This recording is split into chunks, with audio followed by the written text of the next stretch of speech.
Before there was a logo on every start gate, Alpinestars was a leather workshop in a small Italian town, building boots no one else knew how to make. 6 decades later, the brand isn't just on riders. It's under them, over them, and sometimes inflating around them. This is how a boot company turned into the head-to-toe language of modern motocross, from steel-shin prototypes to Tech 10s, from plastic armor to airbag science.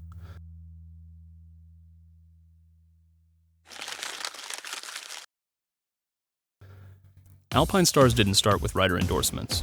It started with needs.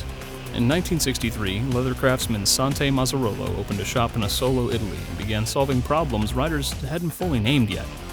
The first breakthrough came fast. By the mid-60s, a purpose-built off-road boot with a steel shin plate and buckle closures. No laces to snag, real impact structure up front. Motocross was exploding across Europe, and the boot that protected better also performed better. Word spread trackside long before it showed up in magazines. The growth model was simple. Test with the best, iterate, repeat. Through the 70s and 80s, Alpinestars followed racing wherever it went. MXGPs, AMA, and later American Supercross, refining lasts, buckles, liners, and plastic armor in the only lab that truly matters, the start gate. Alpinestars is a company focused on managing the risk of riding a motorcycle. They specialize in top-of-the-line motorcycle riding and racing gear. Boots, gloves, back protectors, and their custom-made, handcrafted full-piece racing leathers. Alpinestars riding gear can be seen on the roads and racetracks around the world.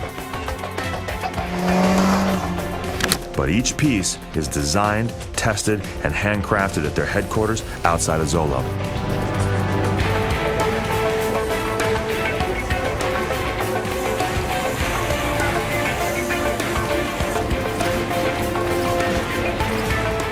Inside the Alpinestars factory, technology is state-of-the-art, and the goal is a constant search to find new ways to protect people who ride or race motorcycles.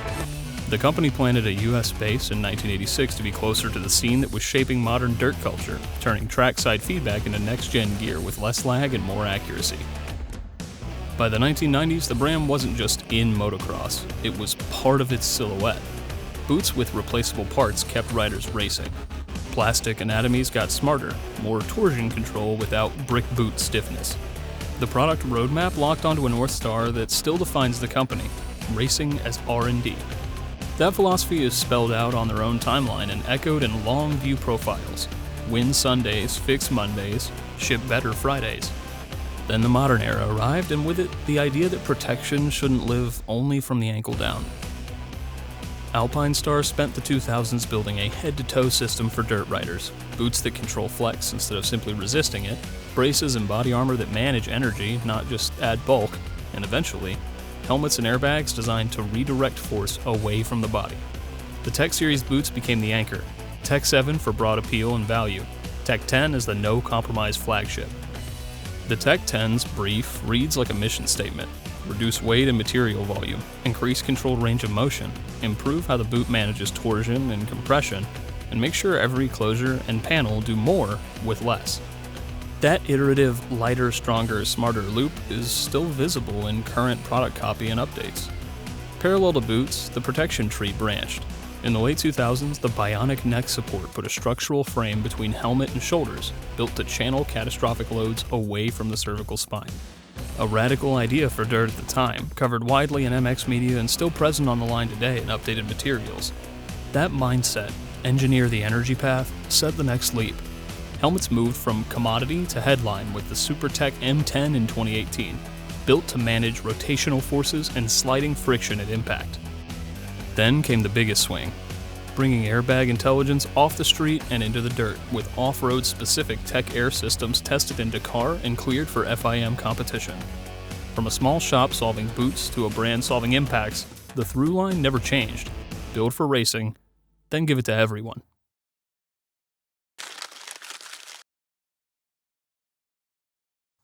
The modern Alpinestars story starts at the ankle. Tech 10 wasn't just a new model in 2004, it was a reset. Lighter than the Tech 8, slimmer through the ankle, and built as a system instead of a leather shell with hard parts bolted on. From day one, the idea was clear. Control motion, don't just resist it. The biggest visible leap landed with the late 2010s redesign, frontal flexion control. Think of it as a spine that ties the lower shell to the shin plate via front and rear blades, creating a complete flexion circuit from toe to tibia. It smooths usable motion while hard-stopping hyperextension and brutal overcompression, the exact injuries that end seasons. Around that core, everything was trimmed down and toughened up. Materials migrated toward lighter, more durable composites. The buckles moved to cold-forged aluminum with self-aligning closure, boots stopped drinking water like the old leather ones, and the whole package shed serious grams in the newest runs. None of that reads sexy on a spec sheet. It reads fast on lap 5, when your legs still have pop. This is our baby, exactly what PJ wears when he's riding, so we're very proud of it, and a lot of time and effort and passion has gone into this. I think I've been wearing the Tech 10 for the last 4 or 5 years. I love it. It's got the inner booty, a little added ankle support, and obviously quick release buckles, really nice and easy, and just think that it's definitely the best looking boot on the market right now. Now the Tech 10 boot is the pinnacle of technology in motocross footwear. It features patented ankle brace technology. The design and the build of the boot is entirely unique, and riders like Jeffrey and Ryan are using that to great success. And the technology is always in development. We use the top level of motocross and supercross in the United States to make sure that we are continually looking to push the limits of the technology that we have. Variants became their own subplot.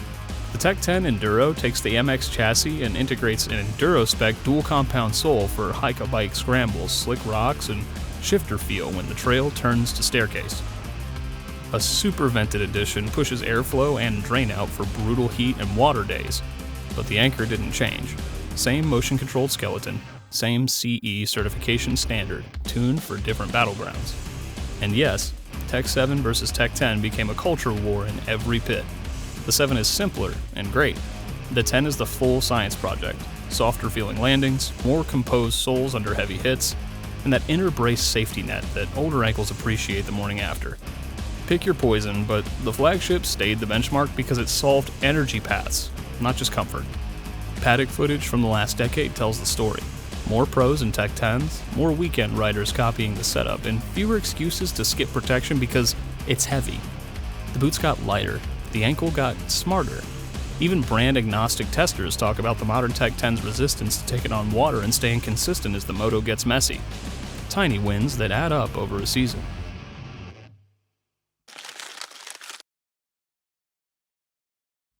For decades, the ankle was Alpinestars' sandbox. Then they started engineering the energy path above the pegs. In 2018, the SuperTech M10 rolled into the pits as a purpose-built MX lid, not a road shell painted for dirt. Multi-density EPS to manage different impact loads, a rotational management layer, and an A-head fitment system that lets you adjust helmet angle and height on the head. Fit as a tuning variable, not a fixed trait. Even the chin bar got sculpted with a softer EPS extension and flexible lower edge to reduce collarbone risk. Translation? Don't just absorb force, redirect it and control how it reaches bone. The goal of the SuperTech family of helmets was to create the most advanced, protective, and performance-enhancing helmets possible for riders worldwide. As always with Alpinestars products, protection is paramount, and our primary objective when we kick off the design process. The secondary objective was to engineer the perfect blend of excellent ventilation, unsurpassed comfort, and create helmets with the lightest weight possible, all without compromising on any other front.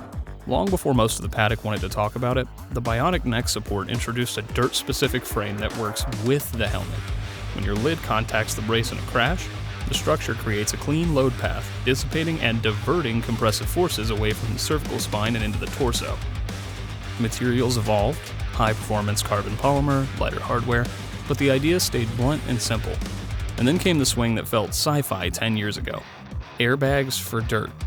Street racers had Tech Air for years, but rally and motocross are their own physics problem. Sand whoops, square edges, high-side cartwheels. The answer was the Tech Air off-road system, a standalone, off-road tuned vest with sensors and algorithms trained in the ugliest classroom on Earth, Dakar. It's now approved for competition and designed to protect chest, back, shoulders, collarbones, and mitigate neck loads by firing before your body finishes the bad idea. We know from all of the testing that we've been doing with all of our athletes, both road racing and off-road, that airbags inspire confidence. And we know that if you suffer a crash, having that airbag protection, and then with our system having the ability to fire an airbag again, makes a huge difference psychologically, to the point where it really does give a competitive advantage. So we believe strongly that airbag technology is the future for motorcycling across the board, but also a very real benefit to the athletes who use it. What changed on race day isn't just gear lists, it's rider behavior. Helmets with angle and height adjustment let pros set vision and balance for whoop speed without compressing impact management. BNS frames show up in the pits because riders understand clean load path better than they used to. And Tech Air Off-Road adds a new column to the risk calculus. The vest is silently sampling your ride, ready to deploy when acceleration data crosses the threshold the car taught it to recognize. There's a pattern here that mirrors the Tech 10 era. Reduce volume and weight, increase controlled motion, and let protection act progressively instead of like a brick. The M10's ventilation and liner architecture trades sweat for focus. The BNS turns a neck-snapping moment into shoulder load. The airbag moves from passive shell to active decision maker. Each piece is modular, but the mindset is system. Critics will say more gear means more bulk. The counter is in the details. Lighter shells, sculpted edges around the collarbone, braces that only speak up when the helmet hits them, and airbag hardware slim enough to disappear under jerseys. The win isn't that you wear more, it's that the stuff you wear does more work without asking for more attention. 2 decades ago, Alpinestars was best boots and a logo tee. Today, the Ride Red, Green, whatever kid can run a matched system. Tech 10 at the pegs, M10 up top, and Tech Air making micro decisions faster than you can say, oh no. The common thread is still race day feedback turned into a product, just spread across your whole silhouette.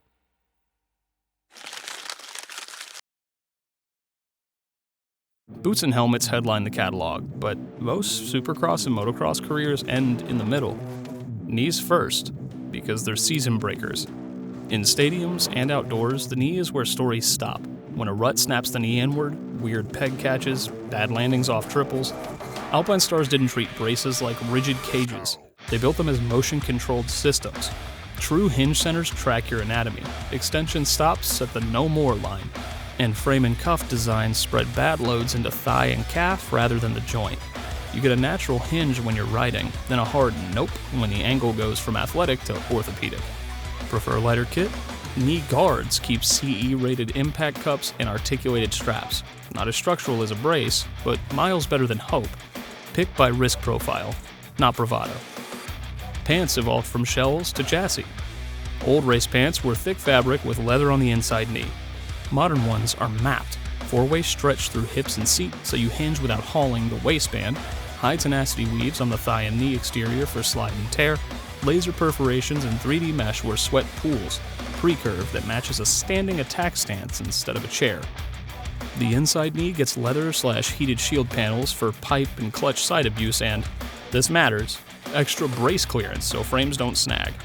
The result isn't fashion, it's function. Your brace glides on plastics, fabric doesn't bunch, and your knee tracks where the chassis wants it, forward, not sideways. Designed to work together. Pants aren't neutral anymore. They're cut to cooperate with braces, more knee volume without ballooning, smooth interior seams, abrasion zones placed exactly where a brace shell rubs shrouds. That keeps mobility high while letting the knee act like a low-friction rail against the bike. The fewer tugs your pants give your brace, the fewer weird inputs your joint sees on landings. Premium material innovation and ergonomic fit development isn't just reserved for the SuperTech gear. Everything we learn from the highest and most demanding levels of professional racing in Supercross, motocross, and MXGP is implemented throughout the rest of the gear sets. The TechStar line is our premium do-it-all model, which features a pre-curved race cut with highly breathable and stretchy materials like the SuperTech line, but with more durability built in to make it a great kit for both on-track motocross use as well as for off-road trail riding and racing. TechStar pants have a new material construction and pattern fitment, but keep their signature gusseted knee design. We have durable 4-way stretch on the yoke, thighs, and upper knee, On the seat and knees, we have reinforced materials for enhanced durability. And on the back of the leg, we have the stretch net material, providing excellent comfort, stretch, and breathability. And finally, on the inner knees, we have the supple goat leather. Torso protection. What lived here before airbags? Between the jersey and your spine sits a menu, not a single answer. Under jersey roost deflectors for stadium nights, modular chest, back, and shoulder shells for outdoor days with CE level 1 to 2 zones that turn point hits into spread loads. Soft hard hybrids use viscoelastic pads, soft until impact, then briefly firm to soak energy without turning you into a statue. Base layers are the glue. Compression tops and shorts keep armor where it belongs and move sweat away so attention stays. Flat seams, mapped ventilation, and grippy hems stop pad migration at warp speed. Padded shorts add hip and tailbone coverage when the track turns to concrete with bumps. Let's spell it out. The protection chain. Crashes don't respect categories, so the gear can't act like strangers. The modern stack is a load path. Each link moves naturally until it's time to manage energy. The boot resists twist and crush. The knee controls motion before ligaments feel it. The pant lets the brace glide in the knee track. Torso armor spreads hits. The helmet reduces rotation and finds the brace, and the airbag buys milliseconds the body can't. That's the missing middle. Not one hero product, but a set of parts that keep the most common injuries from turning into endings. If the pegs and the visor are your bookends, this is the story in between. The part that decides whether you're lining up next weekend or telling the tale from the couch.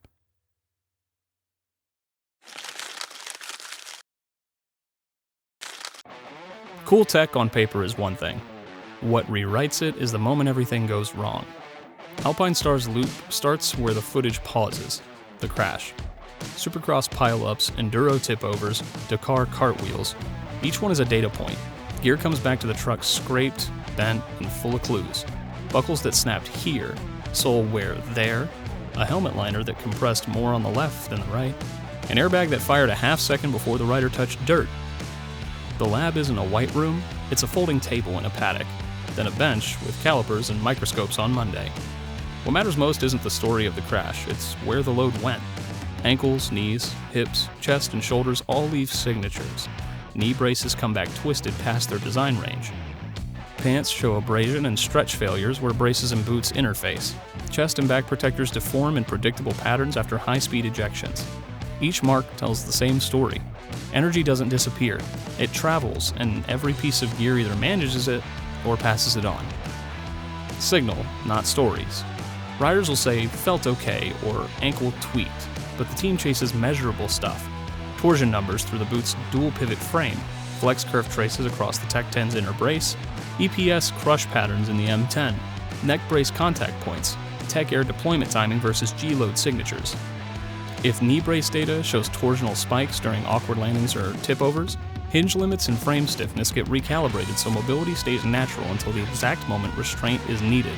If pants repeatedly fail or bind at brace interfaces, stretch zoning, panel orientation, and seam placement get redesigned so movement and protection work together instead of fighting each other.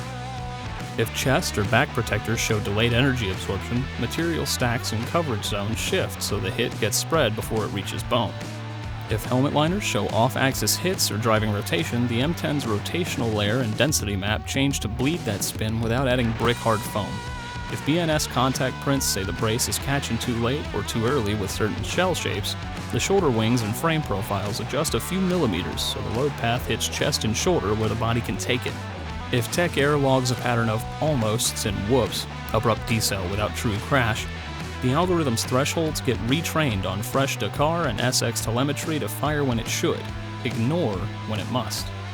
Before anything ships, there's a season where the update lives undercover. Test riders and a few factory pros run pre-production boots, liners, braces, or firmware, sometimes visible, new shin frames, sometimes invisible, like airbag logic. The feedback isn't vibes, it's lap over lap notes. The racing service department with the technicians at the track play a vital part in the whole process because they are the ones working directly with the athletes, trying new products, new concepts, and they feed back to the racing department after every test and every race with an extremely full report. detailing all of the different discussions and outcomes on new products and existing products so that the pace of technology is just as high as any racing team developing a bike or indeed riders developing their skills. Did the boot feel free until it saved you, or did it nag? Did the lid sit right at whoop speed with A-head angle tweaks, or did vision float? Did the brace disappear until helmet contact, or did it creep into your awareness? Did the airbag stay invisible on the rough stuff and fire only when gravity got personal? Most redesigns are grams and millimeters.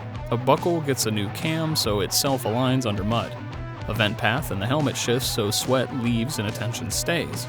The Tech 10 shin spine gets a stiffness tweak so hyperextension halts 2 degrees earlier. Race R&D is useless if it doesn't scale. That's why replaceable parts exist. Soles, buckles, inner braces, helmet pads. It's why there's a Tech 7 alongside a Tech 10, BNS trims, multiple M10 or M8 specs, and Tech Air that can be serviced and rearmed. Pros crash less but harder. Privateers crash more in worse places. The loop is built to serve both. Not every upgrade is louder. The best ones are quieter. You ride the same, the gear does more, and the only time you notice is the moment you're glad you wore it.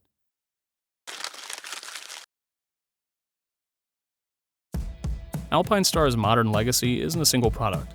It's a standard. Protection that moves naturally until it doesn't, and then it intervenes. 20 years ago, protection was something riders thought about after they got hurt.